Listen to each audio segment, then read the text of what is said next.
আজকে চিকেন রান্না করতে গিয়ে শৈশবের কিছু স্মৃতি মনে পড়ে গেল। শৈশবের চিকেন রান্নার স্মৃতি মানেই এক অদ্ভুত নস্টালজিয়া। তখনকার দিনে এখনকার মতো ব্রয়লার মুরগি অতটা সহজলভ্য ছিল না, তাই মুরগির মাংস মানেই ছিল বিশেষ কোনো উৎসব বা ছুটির দিনের আনন্দ। বেশিরভাগ মধ্যবিত্ত বাড়িতে ছুটির দিনের দুপুর মানেই ছিল লাল লাল ঝোল দিয়ে দেশি মুরগির মাংস আর গরম ভাত। রান্নার গন্ধে সারা বাড়ি ম ম করতো। মা যখন শিলপাটায় মশলা বাটতেন, সেই মশলার আলাদা একটা স্বাদ থাকতো। মাটির চুলা বা স্টোভের ধিমে আঁচে কষানো মাংসের সেই রং আর স্বাদ এখনকার আধুনিক রান্নাঘরে খুব একটা পাওয়া যায় না। মাংসের ঝোলে থাকা বড় বড় ডুমো করে কাটা আলুগুলো ছিল আসল আকর্ষণ। মাংসের চেয়েও ওই আলুর স্বাদ যেন বেশি লাগতো, আর সেটা নিয়ে ভাই বোনদের মধ্যে চলতো খুনসুটি।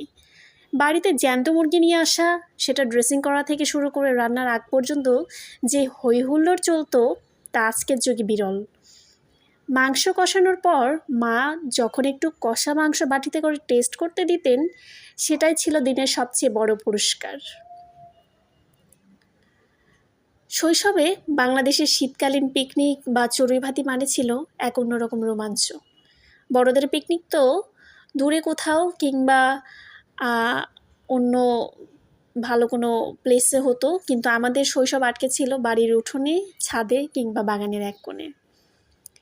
3টে ইট দিয়ে বানানো অস্থায়ী চুলা আর আশপাশ থেকে করিয়ে আনা শুকনো পাতা ও কাঠ দিয়ে আগুন জ্বালানো, সেই ধোঁয়ায় চোখ লাল হয়ে যেত, কিন্তু উত্তেজনার কমতি ছিল না।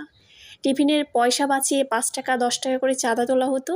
সেই সীমিত বাজেটে মুরগি আর চাল কেনাই ছিল সবচেয়ে বড় চ্যালেঞ্জ। কেউ পেঁয়াজ কাটছে, কেউ চাল ধুচ্ছে, আর কেউ বা লাকড়ি জোগাড় করছে। ছোটোবেলার সেই টিমওয়ার্ক রান্নার স্বাদ দ্বিগুণ বাড়িয়ে দিত। পিকনিকে সাধারণত বোনা খিচুড়ির সাথে মুরগির ঝাল ঝাল ঝোল রান্না হতো। মশলা কষানোর সময় যে সুঘ্রাণ বের হতো, তাতেই অর্ধেক পেট ভরে যেত। থালা বাসনের ঝামেলা এড়াতে কলা পাতা কেটে আনা হতো। সেই সবুজ পাতায় গরম গরম ধোয়া ওঠা খিচুড়ি আর এক টুকরো মুরগির মাংসের স্বাদ কোনো 5 স্টার হোটেলের খাবারের চেয়ে কম ছিল না। পিকনিকের রান্নায় অনেক সময় সব মশলা একসাথে মাখিয়ে বসিয়ে দেওয়া হতো, এতে মাংসের ভিতরে মশলাটা খুব ভালোভাবে ঢুকতো। আজকে খুব কম মশলায় আমি কিভাবে মাংস রান্না করলাম সেটা দেখতে পেলেন আপনারা। আর এভাবে মাংস রান্না করলে আপনার বাসার সবাই আপনার খুব বেশি প্রশংসা করবে, আর অবশ্যই সেদিন আপনাকে বেশি করে ভাত রান্না করতে হবে। সবাই চেটেপুটে খাবে এবং মজা করে এই রান্নাটা বেশ উপভোগ করবে। কালারটা কিন্তু অলরেডি দেখতে পাচ্ছেন কতটা আকর্ষণীয় লাগছে। আই থিঙ্ক দুর্দান্ত লাগবে খেতে। আপনারা এভাবে মশলাটা ভালোভাবে কষিয়ে মাংসের সাথে সামান্য একটু ঝোল অ্যাড করে একটু ভাজি ভাজি স্টাইলে রান্না করে গরম ভাতের সাথে পরিবেশন করে দেখুন। সাথে একটু সালাদ আর কাঁচামরিচ, ব্যাস আর কিচ্ছু লাগবে না। সব কিছু মিলেমিশে একাকার হয়ে যাবে।